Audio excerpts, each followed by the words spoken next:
Hey guys, what's up? It's 8-Bit Eric, and I'm going to go ahead and go over this month's Nintendo Switch releases. Now, the beautiful thing about the Nintendo Switch is that it's region-free, so you can download any game that you want. This is something that a lot of people don't talk about. Usually people are just focused on the releases of North America. I've seen a lot of websites missing out on telling people about games that are coming out, and people aren't getting the full enjoyment out of their Nintendo Switch.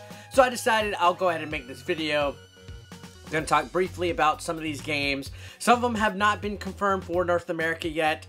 They might more or less be coming out this month or within a week or two of the release that I'm going to tell you. First game is going to be called Sheepfy. Sheepfy, I don't know how to pronounce it. It was a smartphone video game. It comes out July 6th. It's a weird single-player card game that basically, it looks neat. It has you making from 0 to 1,000 sheep somehow with the game. It's a weird concept. I don't personally think it's going to be my cup of tea, but it looks like it might be interesting to some people. It is coming out July 6th.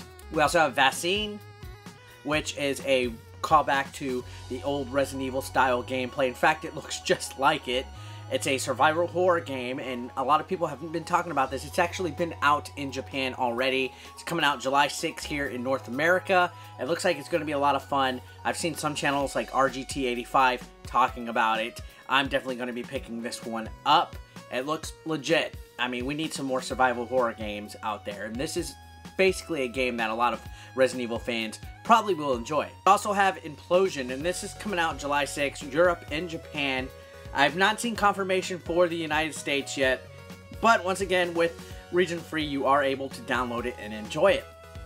This looks like it was a mobile game in the past. It's coming over to the Switch, and the trailer for it just looks badass. We got robots shooting, spaceships, all sorts of stuff, explosions. This looks like it's going to be intense. It looks like it's going to have a fair amount of content. I'm going to be interested to see how it's going to hold up on the Nintendo Switch. Hopefully there's not microtransactions and stuff like that. But this definitely looks like it could be a sleeper hit. We also have I and Me, and I think this is coming out in Europe July 6th. It's kind of iffy because not a lot of websites report on stuff correctly, but I and Me looks like a interesting puzzle type of game where you control two cats, from what I gathered in the trailer. Seems to be flying under the radar. Not a lot of people are talking about it. As a matter of fact, I think I might be one of the first YouTube channels out there talking about it. But it looks potentially cute. I mean, if you're into cats and stuff, it's something that you might be able to sink your teeth into. The next one is Death Squared, and I think this is coming out July 13th in Europe. Only Europe. I say I think because there's no confirmation on if North America is getting any of these. But this is a strange multiplayer puzzle game with like little robots. And it allows up to 4 players, so it's going to be a good local couch co-op type of game. There has been previous versions in the past, but the Switch version is going to have exclusive content, so this actually looks like a pretty neat little fun party game. Now we're getting into some of the heavy hitters. We got Minecraft Story Mode coming out. I really haven't played the Story Mode series, and I'm still kind of new to Minecraft, but Telltale always makes good series games in my opinion. This is going to be the Complete Adventure coming out July 18th. And I think it's going to be across all platforms, but hey, it's a new Switch game, and I believe it's going to be physical too. So physical Switch games, always nice to have, right?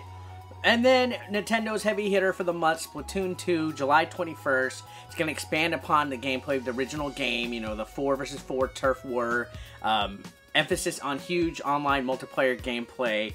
Nintendo is definitely going to be behind this one 100%, so expect a lot of updates and content updates like they did with the original one. This is one that I've been looking forward to.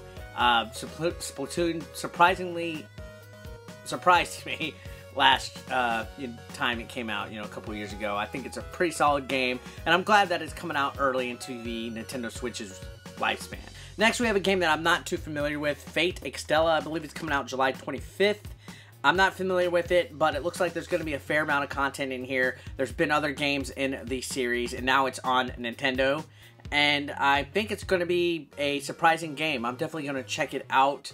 I know a lot of people are excited about this. I believe it's already out in Japan, or it's coming out pretty soon. But we won't have long to wait after Japan gets it, like Disgaea 5. Namco Museum is going to be July 28th. Now, of course, I don't really have to go into detail about what Namco Museum is. It's going to have the classics, Pac-Man, Dig Dug, Galaga, all that stuff. There's going to be a compilation of some of the best arcade hits, so retro gaming enthusiasts are going to enjoy it. But the big news out of this is going to have Pac-Man Versus, which was a pretty neat little GameCube era game that came out. Miyamoto even had his hand in it. I think this is going to be a good way to play it on the Nintendo Switch, especially with the Play Anywhere. You can have up to, you know, several players playing on one little Switch tablet. I could see the potential for Pac-Man Versus. This is the releases, as far as I know of, for the Nintendo Switch worldwide in July. Are you going to get any of these games? Are you going to check out any of them? Comment below, and thanks a lot for watching, guys. I'll see you next time.